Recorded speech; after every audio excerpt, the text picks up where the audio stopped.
নমস্কার বন্ধুরা, আবারও একটি নতুন ভিডিওতে তোমাদের প্রত্যেককে স্বাগতম। তো এই মুহূর্তে যে বড় খবরটার দিকে আমরা চোখ রাখতে চলেছি সেটা হচ্ছে 2014 সালের যে ওএমআর মামলা, সেই ওএমআর মামলা সংক্রান্ত খুবই গুরুত্বপূর্ণ একটা আপডেট কিন্তু উঠে এসেছে এই মুহূর্তে। তো তোমরা প্রত্যেকেই জানো গত 22 তারিখে এই মামলাটির শুনানি হয়েছে এবং তার পরবর্তীতে বিচারপতি রাজশেখর মান্থা পর্ষদের উদ্দেশ্যে একটা নির্দেশ দিয়েছিল। সেই নির্দেশটা কি, সেটা হচ্ছে ওএমআর সংক্রান্ত যে রিপোর্ট রয়েছে পর্ষদের কাছে, সেই রিপোর্টগুলি কিন্তু 27 তারিখের মধ্যে জমা করতে হবে। কিন্তু 27 তারিখ চলে গেছে, এখনো পর্যন্ত কোনো রিপোর্ট কিন্তু জমা করেনি পর্ষদ। হ্যাঁ বন্ধুরা, কোনো রিপোর্ট জমা করেনি। এই যে অবমাননা করছে আদালতকে, এই অবমাননার দায় কিন্তু নিতে হবে পর্ষদকে।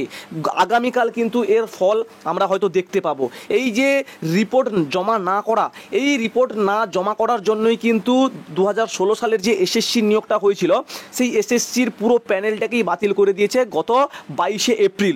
এই রকমভাবে আদালতকে অবমাননা করার জন্য বা রিপোর্ট জমা না করার জন্যই কিন্তু পুরোপুরিভাবে প্যানেলটা বাতিল করে দিয়েছে। তো এভাবে প্রাথমিক শিক্ষা পর্ষদ যে অবমাননা করছে আমাদের কলকাতা হাইকোর্টকে, তো এই অবমাননার শিকার কিন্তু হতে চলেছে প্রায় 59,000 শিক্ষক। হ্যাঁ বন্ধুরা, 59,000 শিক্ষক কিন্তু এখন পুরো দ্বিধাগ্রস্তভাবে রয়েছে। কেননা খুব শীঘ্রই অর্থাৎ কালকেরই কিন্তু এই মামলাটির চূড়ান্ত শুনানি, এবং যদি ঠিক মতো পর্ষদ তার রিপোর্ট জমা করতে না পারে তাহলে কিন্তু 59,000 জনের চাকরি চলে যাবে। 2014 সালের পরিপ্রেক্ষিতে যে সমস্ত ক্যান্ডিডেটরা চাকরি পেয়েছে, অর্থাৎ 2016 সালে প্রায় 42,900 জন এবং 2020 সালে যে 16,500 রিক্রুটমেন্ট হয়েছে, তাদের প্রত্যেকের কিন্তু চাকরি চলে যাবে বন্ধুরা। হ্যাঁ বন্ধুরা, তোমরা ঠিকই শুনছো, পর্ষদ কিন্তু বারবার এইভাবে অবমাননা করে যাচ্ছে। তো এই যে ওএমআর মামলা সম্পর্কে যদি বলি তাহলে বলবো, প্রথমেই কিন্তু পর্ষদের কাছে এই শান্তনু স্যার তিনি একটা আরটিআই করেন তার ওএমআর দেখার জন্য। তখন কিন্তু পর্ষদ থেকে জানানো হয়েছিল যে ওএমআর ডিস্ট্রয় করে দিয়েছে, ঠিক আছে, সেটা আর দেখা যাবে না। কিন্তু পরবর্তীতে আবার 2019-এ আবার একটা আরটিআই করেন, তখন কিন্তু ওএমআরের স্ক্যানার ফটো কিন্তু পাঠানো হয়েছিল এই শান্তনু স্যারকে, ঠিক আছে, অর্থাৎ যিনি পিটিশনার রয়েছেন, এই কেসটার যিনি পিটিশনার রয়েছেন উনি। তো ওনাকে কিন্তু মোটামুটি আবার স্ক্যানার করে পাঠানো হয় এবং তার পরবর্তীতেই শুরু হয় কিন্তু এই মামলা। তো আমরা গত 22 তারিখ দেখেছি যে এসএসসির মতো একটা বড় নিয়োগ, পুরো 26,000 শিক্ষক নিয়োগের পুরো প্যানেলটাই কিন্তু বাতিল করে দিয়েছে এরকমভাবে, মানে হাইকোর্টকে অবমাননা করার জন্য, ঠিক আছে। এরকমভাবে রিপোর্ট জমা না করার জন্য কিন্তু পুরোপুরি 26,000 শিক্ষকদেরকে কিন্তু বাতিল করে দিয়েছে। তো এরকমভাবে প্রাথমিক শিক্ষা পর্ষদও কিন্তু কোনো রিপোর্ট জমা করলো না, এইভাবে অবমাননা করলো কোর্টকে। তো এর শিকার কিন্তু 26,000 শিক্ষক হতে চলেছে। তো এবারে যে সমস্ত শিক্ষকরা রয়েছে, মানে ইন সার্ভিস যে সমস্ত শিক্ষকরা রয়েছে 2014 পরিপ্রেক্ষিতে, অর্থাৎ 2014 টেট পরীক্ষার ভিত্তিতে যে সমস্ত চাকরি প্রার্থীরা চাকরি পেয়েছেন, তোমরা পর্ষদের উদ্দেশ্যে একটা আন্দোলন করো বা পর্ষদকে চাপ সৃষ্টি করো যাতে রিপোর্টগুলো জমা করে আপাতত। কেননা এই রিপোর্ট জমা না করার জন্য কিন্তু তোমাদের চাকরিটা এখন দ্বিধাগ্রস্ত বা সংকোচের মধ্যে চলে এসছে। তোমরা আশা করি বুঝতে পারছো এই বিষয়টা।